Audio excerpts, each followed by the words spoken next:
jirtu mee maal qopheeffattee waan qabriidhaan daytu itti yaadde imee sheenaan dhumuu hin ooltu har'a of yaadadhu osoo harma jirtu har'a of yaadadhu osoo harma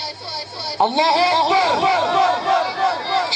yaa kan na dhagaysu mee dhagahe ammaa sitti illee dheeraysu xiqqumaan siif dhaama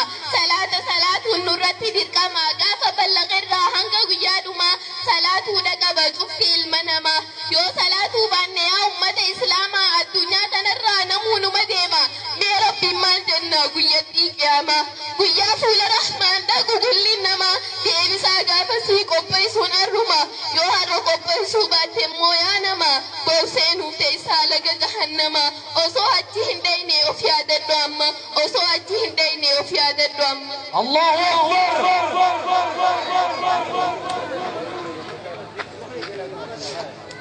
xiqqaa fi guddaanis kan jirtan as keessa kan dhiiraa fi dhalaa hundi na dhageessa mee bu'aa salaataan gurra isin buusaa xiqqoo naaf obsaatii gurra naaf liqeessa salaatuu dhagahi bu'aasaa rabbii keetii wajjin walitti dhiheessa hariiroo teetii fi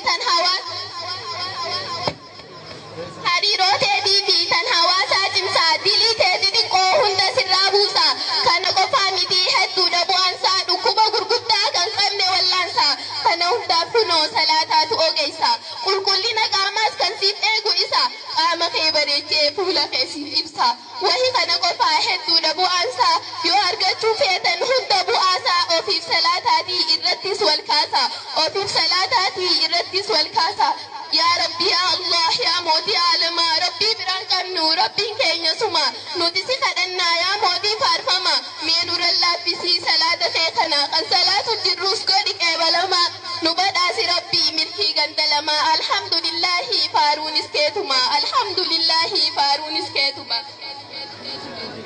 alhamdulillahi